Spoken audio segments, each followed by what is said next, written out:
Fani Willis fights the Wade divorce subpoena, and she gets a little bit of a victory. The requirement that she be deposed is going to be stayed. Now, the judge said, I want to hear from some other people first, Nathan Wade. Before Fani, I consider making you testify, making you be deposed via a valid subpoena. But Fani lost because the case is going to be unsealed. We're going to go through the court proceedings because this guy, I believe, showed up and was telling the judge that Fani shouldn't have to testify because she's so busy prosecuting Trump. You know, she's the biggest Fani in Fulton County is basically what he said. And she leads a bunch of people in this county, and so she can't be bothered to go show up for her lover's divorce. We're going to get into the full trial hearing, which took place in Fulton County, in Cobb County, I think it was, in just a minute. But here's some background on some of the latest updates from Fani. Turns out she wasn't only paying Nathan Wade, she was apparently also paying his law partner. Isn't that fun? Daily Caller got this one. Says Fulton County DA, she hired her alleged lover's law partner. The law partner, okay, not Nathan Wade, gave him $150 an hour. That was another report. And you see, this is what the contracts look like. When you scroll through here, bunch of money, paid.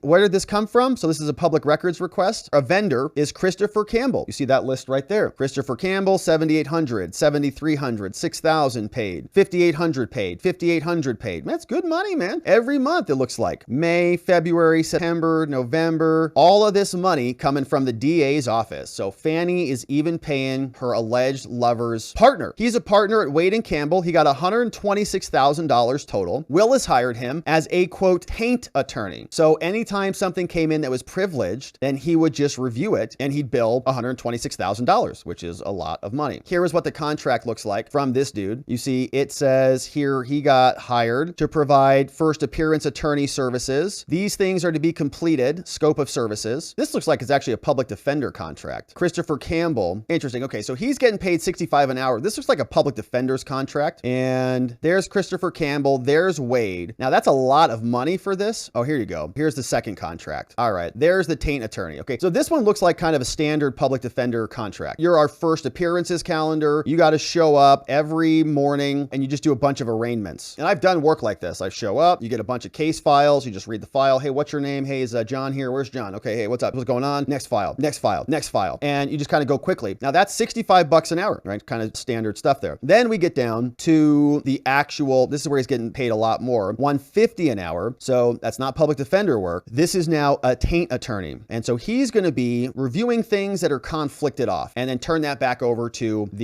decide what to do with it, right? Is it privilege? Is it not privilege? And then get some clarification on that. But he got paid $126,000. That's some nice money. And I don't know if she slept with him at all. I don't know. Who knows? But here we do know that there are rumors that she did sleep with Nathan Wade. And that's after Fani said that she wasn't going to do that type of stuff. No sleeping around with your employees. Andrew Kerr posted this one, dug this one up from some time ago. In 2020, when she was running for office, here's what she said about sleeping with your subordinates, making Willis with Wade. It is saddening to me if young women felt like they came to work and they were, one, even judged for being a woman, but two, if certainly they felt uncomfortable within the workplace. That will not be something that is allowed on my watch. Supervisors under my leadership that are not encouraging and building up my staff will not be supervisors long in my administration. And I certainly will not be choosing people to date that work under me. Let me just say that. You know, we are at a place in society where things happen in people's relationships, husband and wife, sometimes there are outside relationships. I don't think that... Oh, what was that? What was that? Sometimes husband and wives, there are outside relationships.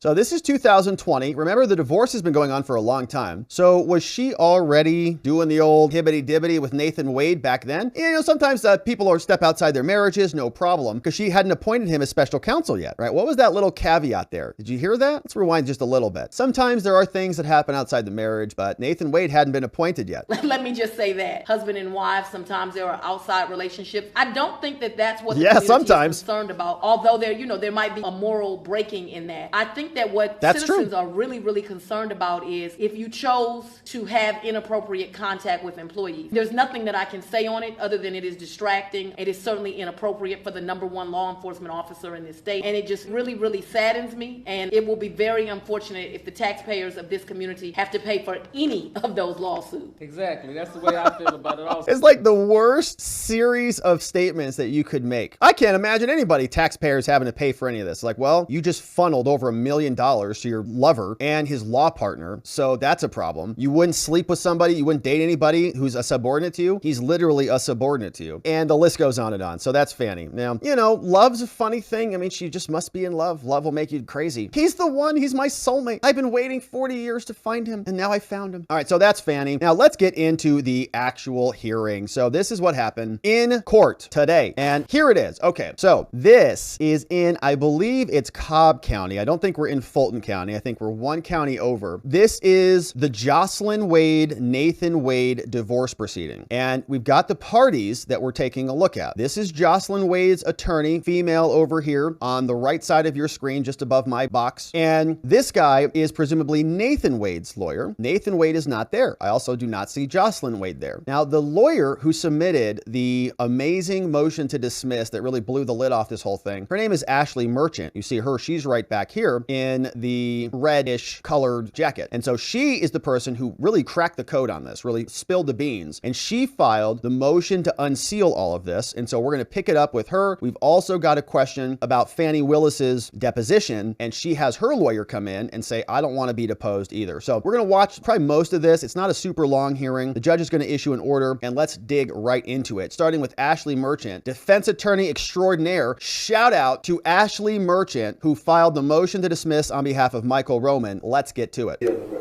Where's Mr. Kimbrough? Right over here, Judge. Why don't you take that table? Will do. Your Honor, with your permission, I'm going to just sit off here. That's fine. And Ms. Merchant? Good morning, Judge. Good morning. And, I'm sorry? I'm here as well for the second motion. Right. Sitting back. Why don't you come on up to the table as well? There's a chair for you. Full courtroom. Okay, so Ashley Merchant's coming up. All right. Okay, who wants to share in the takedown of this? Mr. Kimbrough? Yes, Judge, we'll share. Ms. Hastings? Okay, so Ms. Merchant? We'll share. Okay. We will as well, Your Honor. Okay. How about you, Mr. Axum? You want to share in the takedown? Absolutely. All right. This is Wade versus Wade. okay, so correction. So that other guy might also be a Wade lawyer, but on this important part, on this left side, that is going to be Jocelyn's team. Civil action number 21-108166. Mr. Wade is represented by Mr. Scott Kimbrough. Mrs. Wade is represented by Andrea Hastings. And we're here today for basically an emergency motion Fani. filed by Mr. Axum by a non-party deponent for a protective order. That's Fani's lawyer. We're going to hear from in a minute. Pending motion to unseal the record filed by Ms. Merchant. I thought we might as well take that up at the same time. Now, this is my criminal jury trial week. I'm trying to start jury selection on a criminal trial. Gotta go fast. So we don't have a lot of time. Let's go. All right. Let's Ms. get to Merchant, it. I'll hear from you on your motion to unseal. Okay, great. Thank you so much, Judge. Would you like me to go here? Wherever you like.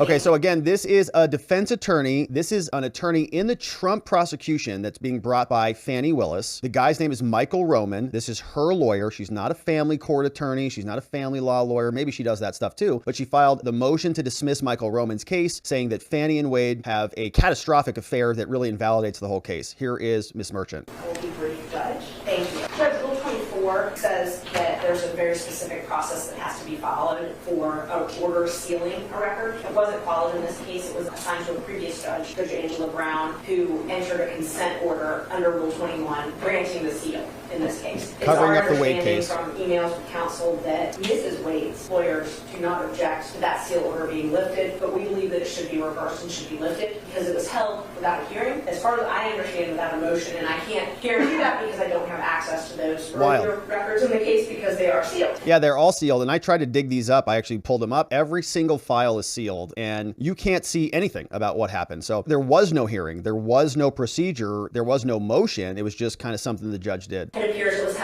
filed without an actual court hearing where the public was allowed to be present, and so that's in violation of Rule 21. There's very specific and stringent processes that the court must follow before a record is withheld from the public. Why'd that other judge do that? Who was that judge? The first is the motion. The second is a hearing. The third is that whoever wants it sealed has to identify specific parts of the court's file that need to be sealed. Also has to delineate the nature and the duration of the seal. None of that was done in this case. And the fourth, which is the most important part of it, is the analysis that the court has to do. And what the law says in the seminal case is Atlanta Journal versus Long, we cited in our motion, that an order limiting access shall not be granted except upon the finding of harm otherwise resulting to the privacy of the person in interest, and that harm clearly outweighs the public interest. Yeah. In this case, Judge, there's been no allegations of harm that clearly outweigh the public interest. The first thing to consider is whether or not that order needs to be reversed. And it's our position that it does because it doesn't follow the law. Second, getting to whether or not an order should actually be entered now, sealing this, we do not believe that an order should be sealed.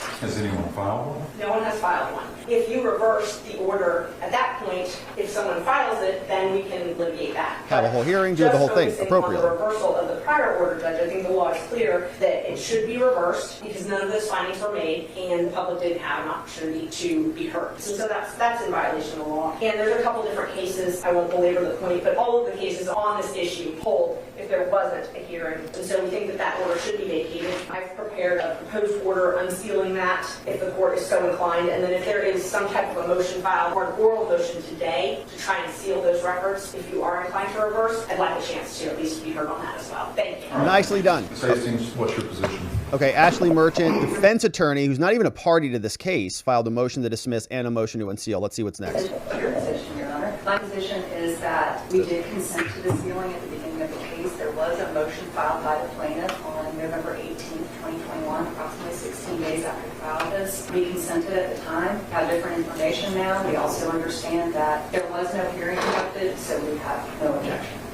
Okay, so she says, yes, we did agree to sealing it, but we have new information now. And this is Nathan's lawyer. These parties did consent to this previous consent order sealing the record back in February of 2022. Judge, the divorce was filed November 2nd of 2021. One day after he got the Willis contract. 2021, and this consent order sealing the record was filed on February 10th of 2022. Judge, it's clear that the parties' intent was at that time, and that was to protect their privacy. Before we knew they were banging each other. As such, a consent order was drafted between the attorneys who were involved at that time, of Ms. Hastings, and her team were involved at that time. I was not, did not get involved in this case until toward the end of last year. But that consent order was drafted and presented to the court, and it was signed and filed. And Judge, this court has a burden to determine what is in the best interest of these parties and what's in the best interest of this case. The law is pretty clear as far as this issue is concerned. Under the Atlanta Journal versus Long, 258 Georgia 410, it sets forth the purpose of Rule 21, which is the reason why we're here, dealing with access or limited access to court files. The purpose is, one, to protect the public right to access. Good. We would like to see it. Long-standing and traditional right. But also, Judge, that case holds that it is also to protect another traditional right, and that is the right of superior courts in exceptional cases, these records from public view. And the court has to weigh that. As far as this situation is concerned, the current status of this situation, that has happened since January 8th of this year, clearly shows the harm that is done to these parties and clearly gives credence to what the parties' intentions were back in February of 2022 when they entered into this agreement to seal. And we think that it is proper for the case to remain under seal. Now, again, I was not involved back in 2022 in this matter. It is my understanding there was not a hearing that was done.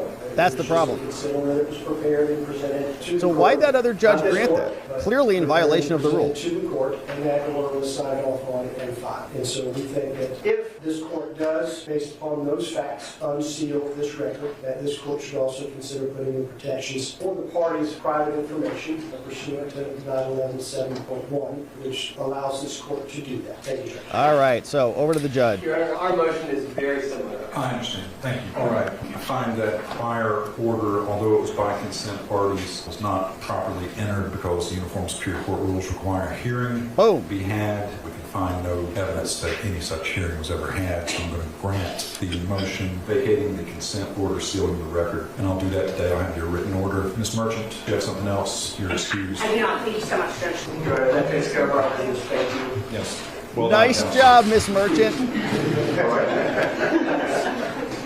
Okay, so victory for her. So case will be unsealed, and it doesn't sound like they're going to attempt to reseal it. Maybe just protect some private information from some of the people, personally identifiable information, stuff they'll redact. But I don't know exactly when all the documents will be unsealed, and so I'm very excited to check the docket soon and then download everything. Download it all. Make sure it is archived for the ages. And so we're going to get into that probably tomorrow. We'll see if there's anything else juicy inside of those. So the unsealing process is underway. Now we turn our attention to the the Fani Willis deposition problem. Because remember, the unsealing was the criminal portion of this, and Ashley Merchant was just successful there. But we also have the subpoena. Jocelyn Wade and her team sent a subpoena to Fani, and Fani responded to that. Fani said, we need an emergency motion hearing so that we can have a protective order to protect Fani from having to be exposed to the deposition. So there was a back and forth on this. Fani, remember, she, in that motion, which we read through here, which was very juicy. If you missed that, I'd encourage you to read that segment or listen to that segment. But Fani said that Jocelyn was cheating on Nathan in her own motion. Said, no.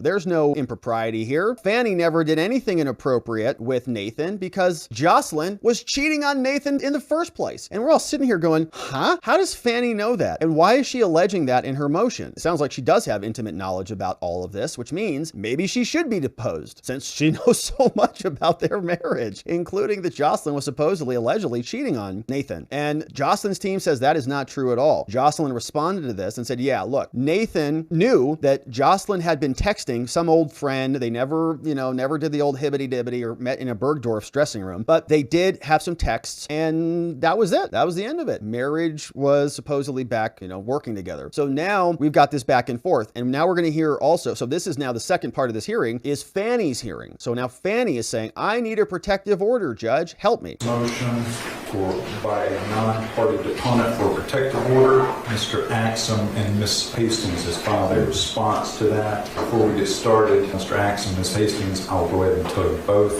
I've read the pleadings, so we read them here. Back to me, okay? Making your arguments. He's like, let's go fast. Mr. Axum, criminal judge, let's go. Sir, I just need for you to focus your argument today on subsection 1 of your motion for a protective order, if you don't mind. So you may proceed, Mr. Axum. Okay, this is Fani's lawyer. Okay, thank you, Judge. Your Honor, I know that you are asking me, and I will brief to focus on subsection 1. I think there is some low-hanging fruit that I don't know if it's come up. I don't know if the court had the opportunity to examine it. But before we get to subsection 1, I really do apologize. I would like to handle the issue as to whether the 2 subpoenas that have been served are defective. Well, we don't need to reach that yet, Mr. Axum. If you'll focus your argument on subsection 1 and tell me why the protective order should be granted. If it is granted, then we don't really need to reach the subpoena argument. So, like I said, press for time. This is my criminal jury trial week. Just argue subsection 1. Answer the question, man. The judge is not going to be happy. All right. So, dealing with subsection 1, Your Honor, which deals with 9.26.1. Specifically,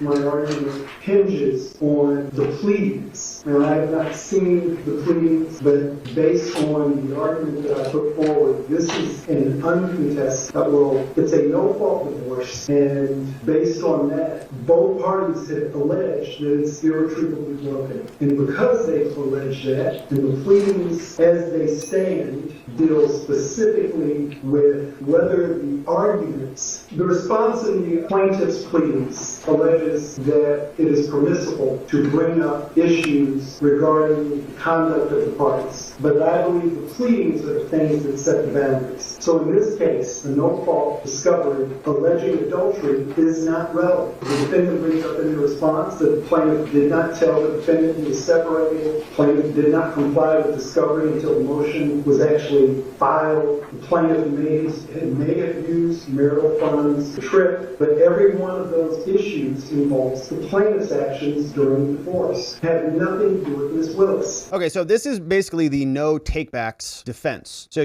when you make a decision like, oh, I want the red one or I want the blue one. You're like, oh man, no, actually I do want the blue one. I don't want the red one. You're like, sorry, no takebacks. Sorry, you picked it. This was another thing that, my brothers and I used to get into a lot. I want that one. No, I don't want. Too bad. Cheers. You already picked it. Cheers. Have it. Enjoy. So that's basically what he's saying. He's saying, Jocelyn Wade and Nathan Wade, they already said it was irretrievably broken in their original filing. So you can't take that back. That's already been decided. It's done. Forget about the rest of it. Now we learn about adultery because Fani is getting Willised by Wade everywhere she goes, going on Napa Valley cruises all over the place. A lot of waiting going on. Jocelyn not involved in any of that. So he's trying to say, well, now you don't get to change your original decision. You already said irretrievably broken, so now you can't say infidelity and adultery. No takebacks is what his argument is. The issue before the court, if it's a no-fault divorce, no fault already. Irretrievably broken. We already said that. Is how do we divide the marital assets? And that is the issue that was brought up in the response. response. So specifically, we're dealing with equitable division of marital estate, the dissipation of the marital assets, and the plaintiff's capacity to provide spousal support. So those three things are the things that the court has to deal with. All of those things sit squarely with the plaintiff. Ms. Willis does not share any accounts with him. D.A. Willis does not determine what he spends his money on. No, but she goes on cruises. So the issue is, she pays him. If it's a no fault and it's irretrievably broken, and the pleadings dictate the boundaries of the case, it's not relevant. You can't change it now. No takebacks. It's not relevant as to the conduct of the parties. So that's essentially my argument with regard to the irretrievably broken in 26.1. And they already said that, so they can't change it now after the fact. Changing it after the fact might contribute to different estimates of how you partition the marital property, but they already said it, so they can't now partition it now based on adultery or infidelity. I believe 26.1 protects, because Ms. District Attorney Fani Willis is an officer as it is defined in 26.1. So it protects her. And according to 26.1b, there are two requirements that have to be met. The officer has to be high ranking, and I don't think that's in dispute. When you look at Ms. Willis and the demands on her office, Ms. Willis, as the Fulton County Office of the District Attorney, she's busy. The only way I can put this into context is to give you some background on that. She manages a staff. Okay, this is the I'm the biggest Fani and Fulton defense. So we had no takebacks defense. Now this is the biggest Fani and Fulton defense coming up. 360 plus lawyers and staff. She oversees cases right now. Big whoop. 20,000 open cases. She coordinates on a monthly basis at least 500 or more cases for indictment. So what? So she's busy. In this case, of course, the most recognizable issue. How come she's so busy? How come she's taking cruises all the time with her lover? Is that she's dealing with, over in Fulton County, the election interference case involving former President Trump. Well, I tell you what, Mr. Axon, let me interrupt you. Yeah, pipe down. Yes. Ask you just to focus Don't on care the about how part busy. of the law that says the proposed opponent lacks unique personal knowledge of any matter that's relevant. Are you saying that your client lacks unique personal knowledge that could not be discovered some other way? Weasel out of that one, buddy. I would argue that she does, that the knowledge that she may or may not have is not unique. You've got two parties in the case, one who is alleged to have some extramarital affair with Ms. Willis. If that is the case, if that is true, he has that information. We've been at this case, well, I have, but 783 days. And on day 776, somewhere in there, we get this notice of deposition. So yeah, because we just learned about her activities. No, I think there are other means by which that information can be retrieved in this case. All right, thank you, Mr. Axon. Ms. Hastings? All right, so I don't think was very successful. He's saying you don't need Fani, okay? You can get the evidence from other places, and she's very busy. She's the biggest Fani in Fulton County, don't you know, Judge? She's like, yeah, I know who she is. All right. So she's so busy. She's got a bunch of lawyers, 20,000 cases a year or whatever. A lot of work is going on there. So he's like, all right, next person, thanks. This is Jocelyn Wade's lawyer. Your Honor, I think that you honed in on exactly what the issue is here today. Naturally, the face of her pleading shows that she has. Look at that pin right there. Anyone notice that? What is that doing? What do you call that? A little brioche or something like that? What is that? It's a scorpion, man. Unique knowledge with regards to this case. She could have filed a motion for protective order alleging all of the legal grounds for which she would like to not have to sit for a deposition. She believes she's protected, but she didn't stop there. She went further. She asserted in her pleading, her motion for protective order to prevent herself from sitting for a deposition. She knows the cause of the separation of these people. She knows detailed facts, allegedly, about their relationship. And albeit we'll deal with the falsity of those at a different hearing, that's what she said. She said it in her pleading. So on its face, her argument fails that she does not have unique knowledge with regards to the party's marriage and this situation. Beyond that, Your Honor, I would turn the court, obviously, to 911-26C and Ewing versus Ewing, which clearly states a party seeking a protective order with regards to discovery, when a party does, the trial court may make an order which justice requires to protect the party or person from annoyance, harassment, oppression, etc. However, protective orders should not be awarded when the effect that is to frustrate and prevent legitimate discovery. Furthermore, the Georgia Court of Appeals has held that protective orders are intended to be protective, not prohibitive, and that's exactly what DA Willis is seeking to do in this case. She's not seeking protection, she's seeking prohibition of our ability to access facts. I can state as an officer of the court in my place here today that the first time in the 783 days that this case has been pending, the first time that I heard that the alleged cause of the separation was some false claim with regards to my client in 2017 was in her pleading. Yeah, she was accusing Jocelyn of cheating on Nathan, and that's very inappropriate. I have questions, and that's just the beginning of it. Yeah, me too. Furthermore, Your Honor, the black letter law in the state is that in divorce cases, in which equitable division of property is at issue,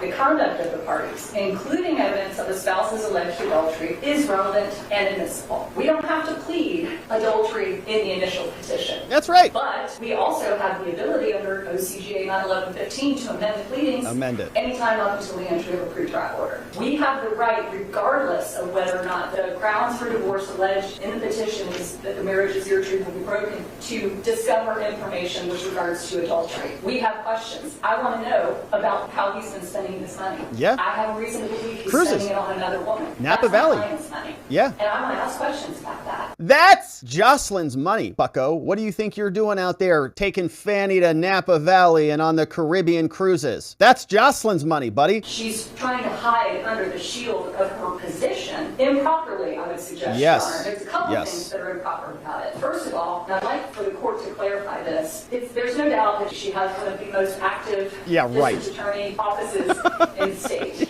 However, as Mr. Axum cited under 911-26.1, she's not working. D2, if you look at that, it says the person seeking the protective order had unique personal knowledge of one or more matters relevant to the subject matter. We know she did. She put it in her pleading. We also know that she did because although she asserted falsehoods in her pleading, we asserted facts in our response. And those facts, even the ones we've just shown, clearly demonstrate that she's got some unique personal knowledge. She knows. In this case. But more than that, we're not seeking her deposition as the district attorney of Fulton County. We're seeking her deposition in her individual capacity as the alleged paramour of my client's husband. So whatever her job is, no one's above the law. Has nothing to do with whether or not she should have to sit for this Come on down, Fani. I'm sure that it's inconvenient. It's inconvenient for all of us. However, I have questions, and she needs to answer them. I want to bring one other matter to the court's attention with regards to her position that I think has not been highlighted in this. With regards to her position, in her motion, page 9, top of the page, she stated unequivocally, DA Willis stated that if we pursue this subpoena, we are obstructing justice. Yeah, Ms. Hastings, that's why I told Mr. Axum to stay away from that. Got it. I don't hear that today. Got it.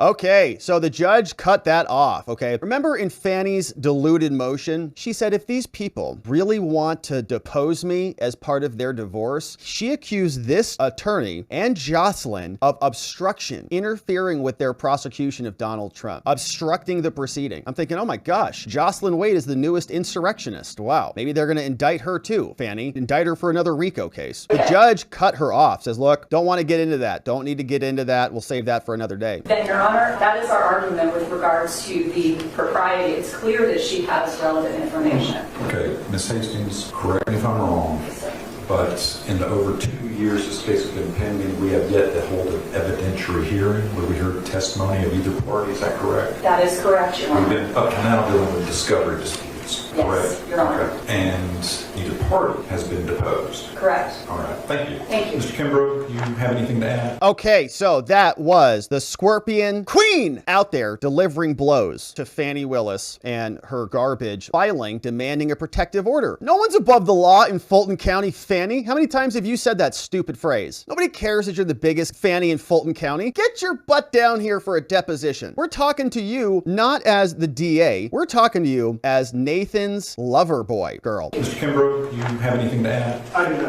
You're sitting this one out? I don't know. Okay.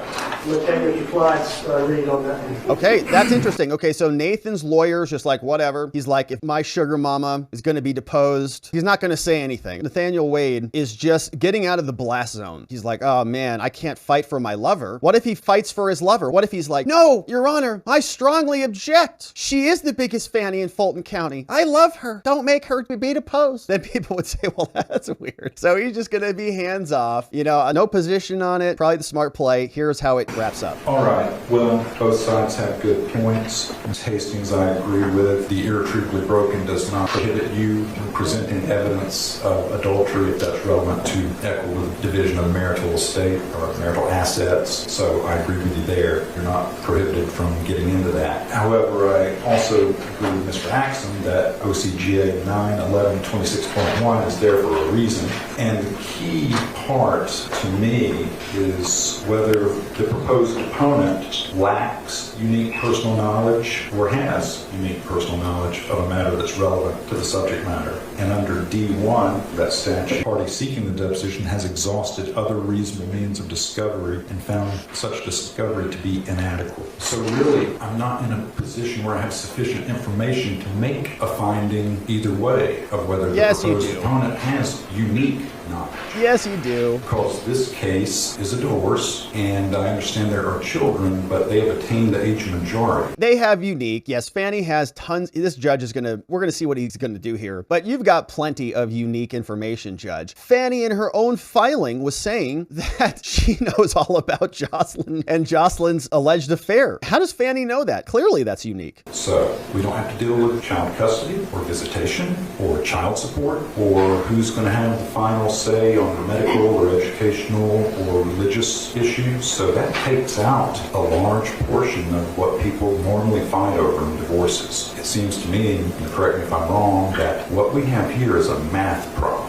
Equitable division of the marital assets after determining what they actually are, alimony, and attorney's fees. That's a mathematical equation that we need to solve. The solution will be a number, or three numbers, but the numbers will be expressed in dollars and cents. And without Mr. Wade having been deposed yet or given sworn testimony yet, I'll note for the record we have a hearing set for 9 days away. Yes, we do. Where sworn testimony can be presented. Without me knowing what Mr. Wade would say, it seems to me that Mr. Wade would be the first and best source of information on what his income has been and how he's been spending it, and that he would have first-hand knowledge of whether he's engaged in an extramarital affair. Only after I hear what Mr. Wade has to say do I think I can make a determination of whether the proposed opponent has any unique knowledge about these issues. Because once again, this is a math problem, and that we need to find a solution to. So, with all that being said, I'm not prepared,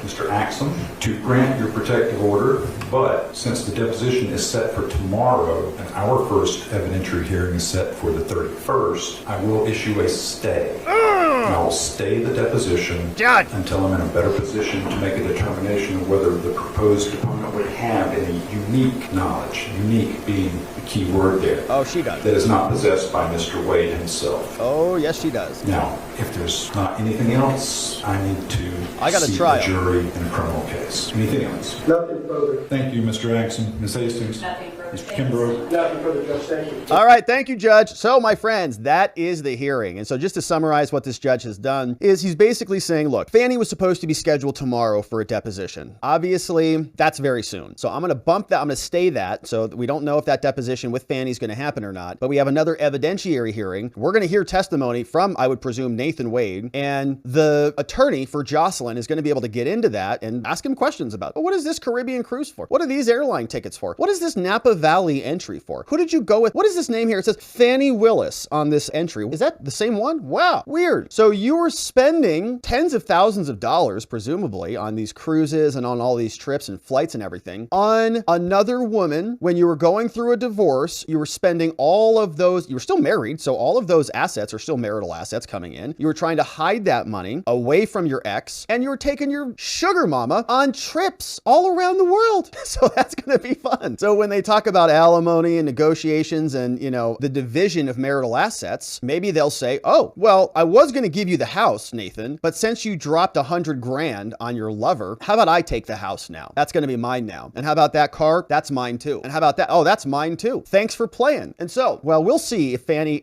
ultimately comes in and testifies. I think she's got a ton of knowledge. I mean, she's on the other end of that. Now, what they're going to try to do is say, look, and maybe Nathan comes clean, right? Maybe he just comes clean to save Fani Willis. He kind of falls falls on the sword. He goes in there at the evidentiary hearing. He spills his guts on everything. In other words, making Fani irrelevant. So you don't actually need to talk to her. The other side, they get everything they want. Jocelyn Wade has a nice, victorious divorce. She comes out with a ton of property, nice alimony, and whatever, right? I think that this is where this is going. And if Fani can be precluded from that, Nathan might be willing to do that, right? Nathan will settle. I'll settle this. Just leave Fani out of it. So Nathan will present first, testify first at the evidentiary hearing. And then from there, maybe they'll renew or they'll ask the judge to lift the stay, bring back the actual deposition subpoena for Fani, and we'll come back and do it again. So pretty interesting hearing, pretty quick. And you can see kind of a split verdict on this one. So of course, the case in Georgia is going to be unsealed, and we can't wait to see what is inside of that. And then we'll also see if Fani ultimately has to testify or not. But my friends, we're going to be here continuing to cover this and more. All the Trump trials, all of these prosecutions across the country, we are here every day unpacking them. And so thanks for subscribing wherever it is you're watching this. Thanks for sharing the show with a friend or family member. We go live at this time every day. We've also got our website, robertgovea.com, which is down in the description below. Head on over there. You can download the PDFs that we cover here on the show. You can review the reports that are there. You can even access this mind map that we cover right here on the show at robertgovea.com. The link is down in the description, and we will see you back here on the next one.